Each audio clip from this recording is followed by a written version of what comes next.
ध्यान एक ऐसा विषय है दोस्तों जिसको एक छोटे से वीडियो में समाहित नहीं किया जा सकता है, लेकिन समझते हैं कि ध्यान का अर्थ क्या है और ध्यान से हम क्या प्राप्त कर सकते हैं और ध्यान को कैसे किया जा सकता है। तो ध्यान का अर्थ है मस्तिष्क में कोई भी विचार का नहीं होना, यानी कि शून्य विचार की अवस्था को ही ध्यान कहा गया है। अब अष्टांग योगा के 8 अंगों में से 7वां अंग ध्यान है,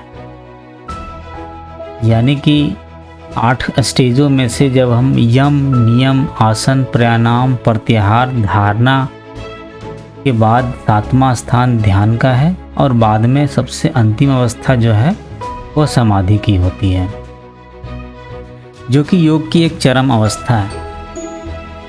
हालांकि ध्यान की स्थिति में स्वयं को स्थापित कर पाना बहुत ही मुश्किल कार्य है, यानी कि शून्य स्थिति में अपने आप को कर लेना बहुत ही मुश्किल कार्य है, क्योंकि मन और मस्तिष्क विचारहीन केवल 2 ही स्थिति में हो सकता है।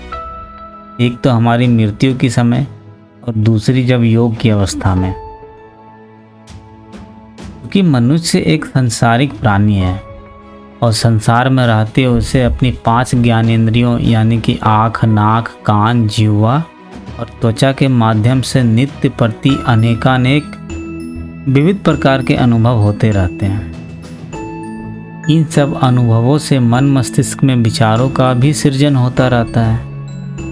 अब यदि मस्तिष्क को विचारहीनता यानी कि ध्यान की अवस्था में लेकर जाना है तो हमें निश्चित रूप से ज्ञानेंद्रियों के द्वारा होने वाले अनुभवों से स्वयं को दूर रखना होगा।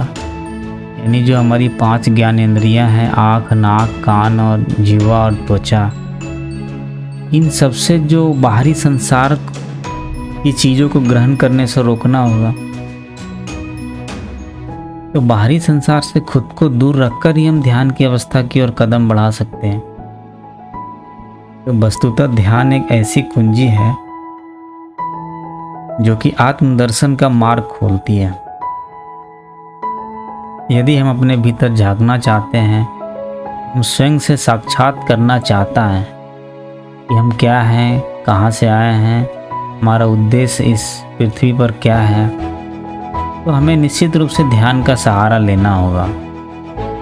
क्योंकि पूरी जन्म बीत जाते हैं लेकिन हमें पता नहीं चलता कि हम किस लिए आए हैं, उस धरती पर किस लिए यहाँ हम अपना रोल निभा रहे हैं और फिर हम चले जाते हैं। हमारी ज्ञानेंद्रिय हमें बाहरी जगत के तो दर्शन कराती है, जो हमारी आँख, नाक, कान, त्वचा, जीभ है, किंतु अपने आत्मा के दर्शन करने और उसकी आवाज़ सुनने के लिए हमें ज्ञानेंद्रियों की आवश्यकता नहीं पड़ती है। एक उदाहरण लेते हैं। अगर आप आँख बंद करके किसी विचार पर एकाग्र होना चाहते हैं तो यह आसान लगेगा, लेकिन अगर यही आप आँख खोलकर किसी विचार पर एकाग्र होने की कोशिश करते हैं तो आपकी बाहरी चीज़ें आँखों के द्वारा फिर आपके मन में विचार पैदा होने लगेगा और आपका मन भटक जाएगा। एकाग्रता का अर्थ है मस्तिष्क में एक ही विचार विशेष का विद्यमान होना। जब हमारे मस्तिष्क में सिर्फ एक ही विचार रहता है, यानी कि वह कुछ भी हो सकता है, या फिर शून्य हो सकता है, या तो फिर कोई ध्वनि हो सकती है, या तो फिर कुछ मंत्र हो सकता है, तभी उसी को एकाग्रता कहा जाता है। हम जब तक एकाग्र नहीं होंगे तब तक ध्यान से दूर रहेंगे। बाहरी जगत में मन भटकाने से बेहतर है कि ध्यान के माध्यम से स्वयं को जानने का प्रयत्न किया जाए। यही तो आत्मज्ञान प्राप्त करने का मार्ग है दोस्तों।